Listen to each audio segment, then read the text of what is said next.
Hi, I'm Wicker. And I'm Ring. And today we're going to be making some felt hats. We're going to make the Beauxbatons hats from Harry Potter. And I've never done this before, but you have. I have done this once before, so that makes me the expert. So there's a few things that we need for making a felt hat. The first thing we need is the hood. This is a wool felt hood. We'll have a link in the description with all of where we got everything. And then we need a shaper or hat block to pull the wool hood over. The wood hood. There are professional ones that are made out of wood. You can get something like that. The fancier ones are going to be more expensive, but for a cheaper alternative, I found a website called hatshapers.com that makes these plastic ones, but they're really sturdy and they work great, and they're about 30 bucks.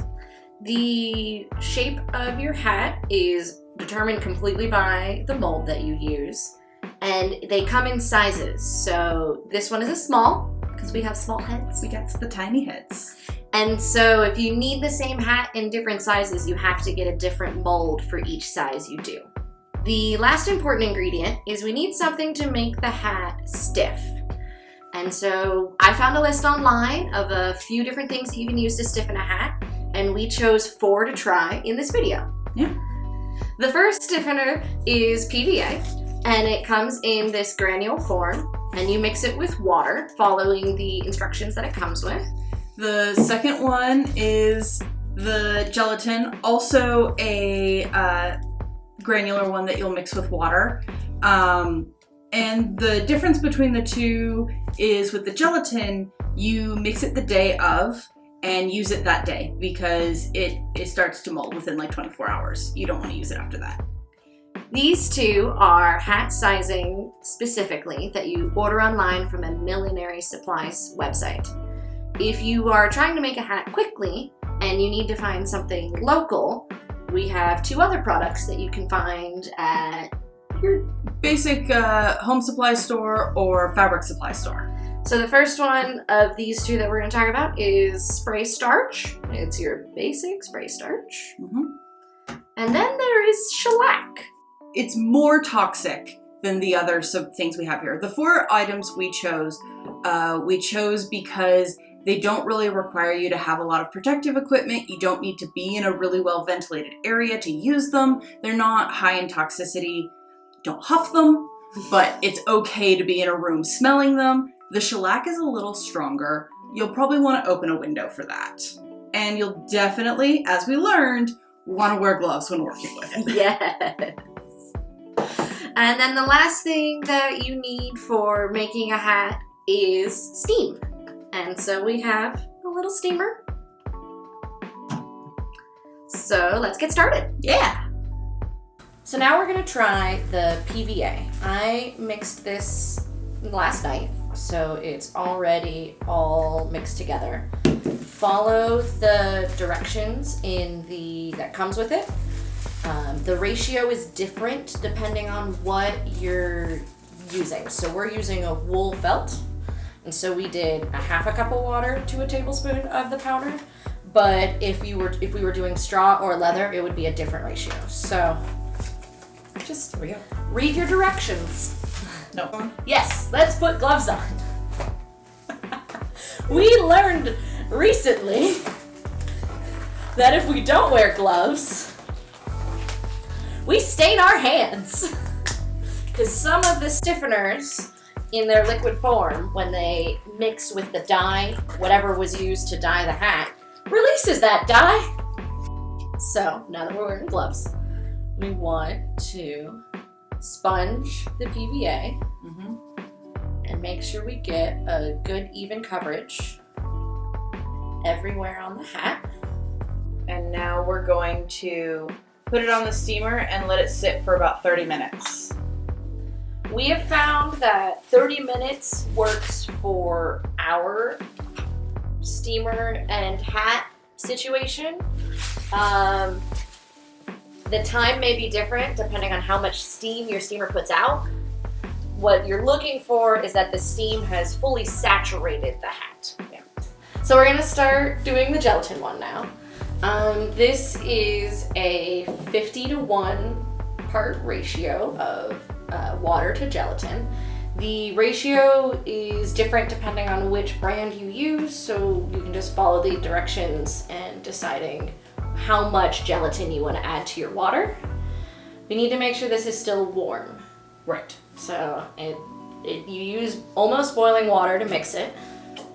You apply it all on the inside of your hood.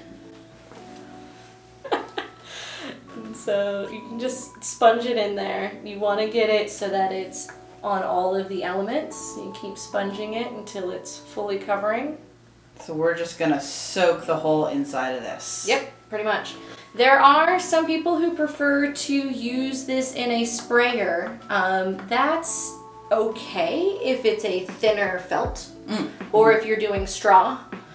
But this is pretty thick. And so I want to make sure we actually get a lot of it on there. And right now I'm making sure I got it all the way to the edge so that I have the sizing throughout the entire hat. So now we've coated the whole thing in our gelatin sizing on the inside. And we're gonna steam that sucker, get it nice and wet. So now we're going to use spray starch. The internet says that spray starch is a good way to stiffen hats. However, I've never done it with spray starch before, and I have my doubts. Yeah, this feels kind of like a Pinterest solution, like a, hey, here's a cheap way to do it. We'll just see how successful this is. As with all stiffeners, I like to put everything on the inside of the hat in case there's any residue, any white left over. It doesn't show on the outside. I specifically chose one that is unscented. Suppose if you want your hat to smell like lavender mist, you can. I mean, the chicks from Beauxbatons probably smell like lavender mist. Oh, they probably do actually smell like it. I'm failing at being a witch. And I'm just gonna spray it until it has like a pretty solid amount of coverage. You don't want this to be a light dusting. You want it to be actually saturating into the wool. Yeah.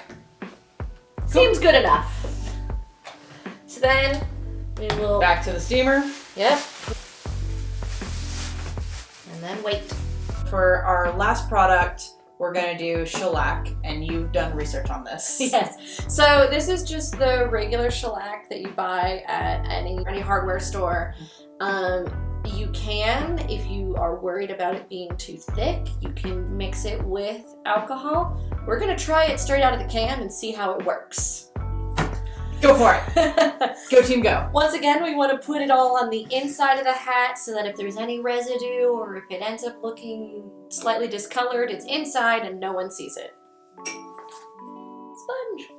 Hide your problems. The one that I You bought. heard it here first, ladies. Hide your problems. Don't show them. This is technically a clear, although it is kind of like, what would you call that, tan in color? It's like an amber. Yeah, it's not truly clear. Make sure you stir it. We're doing great. Don't do what I did and forget to stir it. So now that it's nicely stirred. Do you want me to stir it more? Actually, I think it's probably good now. This one has a little bit more of an odor than the last one did. Mm-hmm. But it doesn't say that you need to be in a super ventilated area, but I wouldn't huff it either. Now we're wrapping it up in our handy dandy, not sponsored Subway bag. Tying it around our steamer. You can see there are just drips of water happening on the inside. This is what you want to be seeing. You really want to just soak it in there. We pulled the hats 4 times and we made some mistakes along the way. It's hot. I can't get the bag open because it's too hot. Don't burn yourself. Throw that over there. So now we need to stretch it down. Stretch it down? Okay. And gosh, this is our first one, so it's gonna be the worst. Yep. And so now we're gonna show you the best time that we pulled a hat. And now what we're gonna do is we're gonna make sure we stretch the brim first. We found this will give us an easier time later on stretching it. Pull it over. So as we pull, we want to kind of make sure we don't move the head around too much, that it stays where it is. And we want to stretch it so that it's fitting into the shape of our hat block. And we can use steam as we go. I'm just going to steam this area to encourage it to stretch more. As it cools down, it's gonna start wanting to just stay wherever you last left it. So sometimes you need to hit it with more steam to kind of loosen it up again. This is looking more like the sorting hat. And then this end here needs to be stretched, so I'm gonna pull it like that to get it to relax down. And while you can do this with one person, it is definitely going to be easier with two. So you can have someone holding and someone pulling. And the Beauxbaton hat actually has that one side curving up effect. So if as it dries and cools, it'll harden and stay in this shape. After it cools completely, we'll take it off the form and then we'll trim down because you always have more than you need. Ta-da! So we've made our hats. They're all done. They're all dry.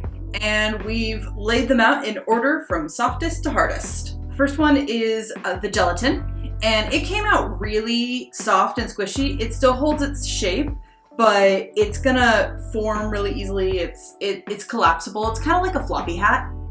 One thing with the gelatin is we used a very low ratio of gelatin to water. You want it to be a little bit stiffer than this, you could use more gelatin in your ratio, which is kind of nice that you can play with it and find out what works best for the project that you're using. Yeah. The second one that we have is the spray starch, which actually came out a lot nicer than I thought it was going to. I am pleasantly surprised at how it bounces back into its shape. It holds it nicely. It's a comfortable looking hat. Yeah. It does smell like starch, but that'll dissipate over time, and it's not enough that it's gonna like give you a headache if you're wearing this hat. The next one in stiffness is PVA. Now this one I would actually say is the hat is hard. Like it doesn't really move too much. It's in this position and it's staying there. You got it. It's pretty stiff. Yeah, it's pretty stiff. It's not going anywhere. Then the last one is shellac.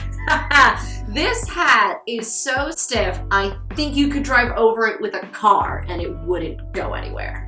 It is like...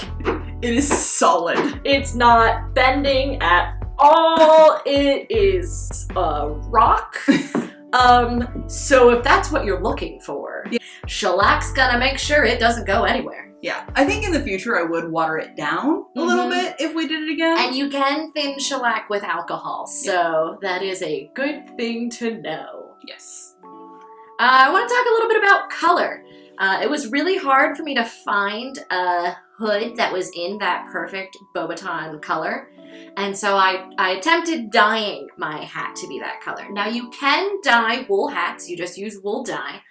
But I learned that it takes that dye very quickly and gets dark very fast. So this one is a little bit of my attempt to bleach it back out, and it kind of looks like a galaxy.